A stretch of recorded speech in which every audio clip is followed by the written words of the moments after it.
మనం కొన్ని సినిమాల్లోని చూస్తూ ఉంటాము. దోస వేసేటప్పుడు నీళ్లు జల్లి చీపురుతో రప్ప తుడిచేసి దాని మీద దోసేసి ఇచ్చేస్తుంటారు. సో, అప్పుడు మనకి ఒక రకమైన వికారం వస్తుంది. చీపురుతో తుడడం ఏంటి అని జెప్పేసి. అలాగే కొన్ని సినిమాల్లోను గూడా చూసాము మనము like 'Surya' and 'Bhumika' cinema ఒకటుంది. 'నువ్వు నేను ప్రేమ' అనుకుంటాను. సో, ఆ సినిమాలో గూడా చూస్తాం. అంటే ఇలాంటి సినిమాలు చాలా ఇన్సిడెంట్స్ ఉంటాయి. బట్ అందులో గూడా అంటే గుర్తున్న కొన్ని ఇన్సిడెంట్స్ అనమాట. అందులో గూడా వాళ్ళు రిజిస్టర్ ఆఫీస్‌కి పెళ్లి చేసుకుందాం అని ఎళ్ళేటప్పుడు అక్కడ గారెలు ఆర్డర్ చేస్తారు. గారెలు అండ్ చాయ్ ఆర్డర్ చేస్తారు. సో, చాయ్ ఇచ్చేస్తాడు, గారెలు ఇంకా ఇవ్వడు. బాబు ఆకలేస్తుంది ఇంకా ఎప్పటికిస్తావు అని చెప్పేసి అంటే, ఇట్లా చెయ్యెత్తి గోక్కుంటా అటు ఇటు చూస్తూ ఉంటాడు. సో, అప్పుడు హీరో పక్కనున్న కామెడియన్ ఇంకొక పర్సన్ అంటారనమాట. గారెలు ఎక్కడి నుంచి తీసిస్తావురా నాయనా, ఆ గోకుడాపు ఫస్టు అని చెప్పేసి. వెంటనే హీరోయిన్‌కి అసహ్యం వేసి నేను తిన్నసలు అని చెప్పేసి పాపం తినకుండా ఉంటది. సో, ఇట్లాగా చాలామందికి అంటే హైజినిక్‌గా ఉండవని జెప్పేసి బయట తినరు. ఇలా జరుగుతూ ఉంటాయి గూడా ఇంచుమించుగా చాలా సందర్భాల్లో. ఆల్మోస్ట్ అందరివి ఎక్కడో ఒక చోట చూస్తూ ఉంటాం. ముఖ్యంగా బళ్ళ దగ్గర ఉండే చోట అలాగే మనకి రెస్టారెంట్స్ లోపల గూడాను ఆ స్వెట్ అది తీసేసి ఇట్లా ఇసిరేస్తూ ఉంటారు. అదే చేతులతో తీసేస్తూ ఉంటారు. హైజినిక్ అనేది చాలా తక్కువగా ఉంటుంది. అయినప్పటికీ గూడా ఇంక బయట ఫుడ్ తినడానికి అలవాటు పడిన వాళ్ళు సాధారణంగా ఇంక అన్ని ఆలోచించి తింటే మనకు ఆకలి తీరదు గదా అని జెప్పేసి తినేస్తూ ఉంటాం.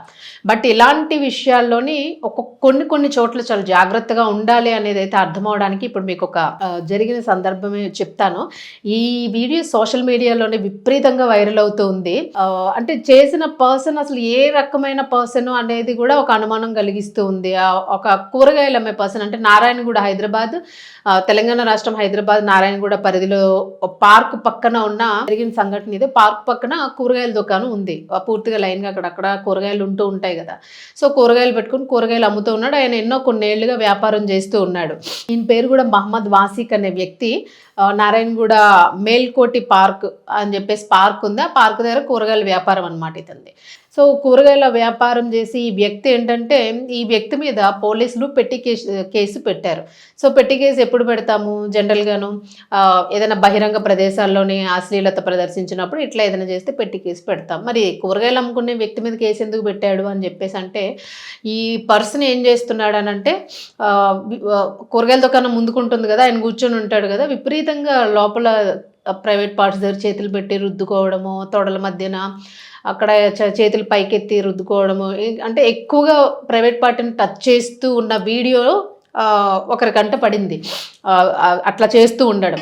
సో, వాళ్ళకెందుకో డౌటొచ్చింది. ఇప్పుడేం చేస్తాడు అని జెప్పేసి చూస్తే గోక్కుంటూనే వెంటనే ఎవరో వస్తే చేతులు తీసి కనీసం చెయ్యైనా వాష్ చేసుకోవాలి గదా! చేయకుండాను వెంటనే అదే చేత్తోని కూరగాయలు తీసివ్వడము అలా కంటిన్యూగా చేశాడనమాట. సో, వీళ్ళకి డౌటొచ్చి మరలా నిఘా పెట్టి మరలా సేమ్ అట్లాగే చేస్తే సేమ్ ఆయన రెగ్యులర్‌గా చేసే పని అదే. ఇంకా అదొక మరి వ్యసనమా లేకపోతే ఏంటనేది తెలీదు. మొత్తానికి అదైతే చాలా అశ్లీలంగా, అసహ్యంగా అనిపించింది. ఇలాంటి కూరగాయలా మనం కొంటున్నాము అని జెప్పేసి చాలామంది మరి కొనిన వాళ్ళు ఉండుండొచ్చు అక్కడ. అందుకనే ఖచ్చితంగా వెజిటబుల్స్ అయినా మనం ఎక్కడైనా తీసుకునేటప్పుడు బాగా వాటిని ఉప్పులో వేసి కడగడము, లేదు వెనిగర్ వేసి కడగడం ఇట్లాంటివి చేసి బాగా కడిగిన తరువాత మనం వాటిని వాడుకోవాలి. ఇంకా బెటరు ఏదైనా పెద్ద దుకాణాలు ఉన్న చోట కొంచెం మనకి హైజినిక్‌గా ఉంది అన్న చోట కొనుక్కోవడం బెటరు. సో, ఇలాంటివి జరుగుతూ ఉంటాయి. మరి ఇది మరీ అసహ్యంగా అనిపించింది. ఎందుకంటే మీకు వీడియో అయితే వైరల్ అవుతుంది. చూడ్డానికే చాలా గగుర్పాటు పొడిచేటట్టుగా ఉంది. ఈ నేపథ్యంలోని ఆ వాసిక్ అనే వ్యక్తికి సంబంధించి వెంటనే పోలీసులకి ఈ వీడియో వైరల్ అవ్వడంతో అది ఎక్కడ ఏంటి అని చెప్పేసి చూసుకున్నారు. చూసుకొని వెంటనే అక్కడికెళ్ళి అతన్ని మీద కేసు నమోదు చేసి అతన్ని అదుపులోకి తీసుకొని అక్కడి నుంచి పూర్తిగా కూరగాయల దుకాణాన్ని కూడా తీయించేశారనమాట. సో, ఎందుకంటే ఇంకా ఏదో వార్నింగ్ ఇచ్చి వదిలేస్తే వాళ్ళు మారరు. వాళ్ళు ఏముందిలే ఇది అయిపోయింది, ఇప్పటితో అయిపోయింది కదా! మళ్ళీ తర్వాత ఎవడు చూస్తాడులే అన్నట్టు ఉంటారు. బట్ ఏంటంటే కొన్ని ఇలాంటివి కొంతమంది కనిపెడుతూ ఉంటారు, చూసేవాళ్ళు ఉంటారు. సో, మీరేదో ఎవరు చూడట్లేదు కదా! పిల్లి కళ్ళు మూసుకొని పాలు తాగుతుంది కదా! మనం ఏమైనా చేయొచ్చు అన్నట్టు వ్యవహరిస్తూ ఉంటారు. కొన్ని రెస్టారెంట్స్‌లో కూడా లోపల చాలా అసహ్యకరమైన ఫుడ్స్, పురుగులు పట్టేసినవి, ఎప్పటి నుంచో నిల్వ ఉన్నవి ఫ్రిడ్జుల్లో ఇట్లాంటివన్నీ కూడాను ఎక్కువ ఈ లస్సీస్, ఫ్రూట్ జ్యూసెస్ చేసే దగ్గర కూడా ఆ ఫ్రూట్స్ కుళ్ళిపోయినా కూడా మెయిన్ గ్రేప్ జ్యూసెస్ ఇట్లాంటివి ఆ కుళ్ళినా కూడా వాళ్ళు ఆ కుళ్ళిన పళ్ళును కూడా అందులో వేసేసి జ్యూస్ చేసి ఇచ్చేస్తూ ఉంటారు. ఈవెన్ అందరూ ఫేస్ చేశారు. ఈవెన్ మేము కూడా ఫేస్ చేసిన సందర్భం అది. అది తిప్పేసి ఇచ్చేస్తారు. ఆ కుళ్ళిపోయిన మనమైతే ఇంట్లో అన్ని తీసేసి కుళ్ళిపోయినవి తీసేసి పాడేస్తుంటాం. సో బయట జ్యూసెస్ తాగినప్పుడు, బయట ఏదైనా ఫుడ్ తినేటప్పుడు కొంచెం ఆచితూచి తినడం బెటరు. అండ్ ఇలాంటి ఫ్రూట్స్ కానీ కూరగాయలు కానీ ఇట్లాంటివి కంపల్సరీగా వాష్ చేసి గనక వాటిని తినడం కానీ పిల్లలకి ఇవ్వడం కానీ చేయొద్దు.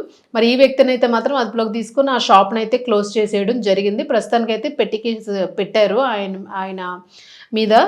మొత్తానికి సోషల్ మీడియాలో ఈ వీడియో వైరల్ అవుతూ ఉంది. 2,500 రూపాయలు జరిమానా కూడా వేశారు. 5 రోజులు జైలు శిక్ష కూడా వేశారు. సో ఇతనికి ఈ చేసిన పనికి 5 రోజులు జైలు శిక్ష, 2,500 రూపాయలు జరిమానా వేశారు. అండ్ షాప్ కూడా తీయించేశారు. ఇన్ కేసు ఒకవేళ షాప్ మళ్ళీ పెట్టినా కూడా ఇలాంటి చర్యలు చేయడానికి అవకాశం లేకుండా చేశారు. అయితే ఈ విషయంలోనే చాలామందికి పోలీసుల మీద ఒక అపోహ ఉంటూ ఉంటుంది. ఇల్లు కాలిన తర్వాత ఆకులు పట్టుకున్నట్టుగా అంతా అయిపోయిన తర్వాత పోలీసులు వస్తూ ఉంటారు. మొత్తం కథ అంతా నడిచిపోయిన తర్వాత పోలీస్ సైరన్ వినిపిస్తూ ఉంటుంది. అట్లా తొందరగా అలర్ట్ అవ్వరు అని చెప్పేసి ఒక అపోహ ఉంది. బట్ ఈ కేసు విషయంలో మాత్రము వెంటనే ఇమ్మీడియట్గా అలర్ట్ అయ్యి వెంటనే ఆ షాపును తీయించడము, ఆయన మీద కేసు నమోదు చేయడం, ఫైన్ వేయడం జరిగింది. దీనికి చాలా అప్రిషియేట్ చేస్తూ ఉన్నారు. అంటే పోలీసులు ఇంత త్వరగా స్పందించారు అని చెప్పేసి. సో అది అపోహ మాత్రమే. వాళ్ళు కూడా ఎప్పుడు అలర్ట్గానే ఉంటారు. బట్ ఒక కేసు కాదు కదా, ఎన్నో కేసెస్ ఉంటూ ఉంటాయి. సో కొన్నింటిలోనే ఆలసత్వం అవుతుంది అనేది వాదన కూడా ఉంది. ఒక రకంగా అది కూడా కొంతవరకు ప్రజల్లో ఉన్న అభిప్రాయాన్ని కూడా తొలగించుకునే ప్రయత్నం చేస్తూ ఉన్నారు అధికారులు కూడాను.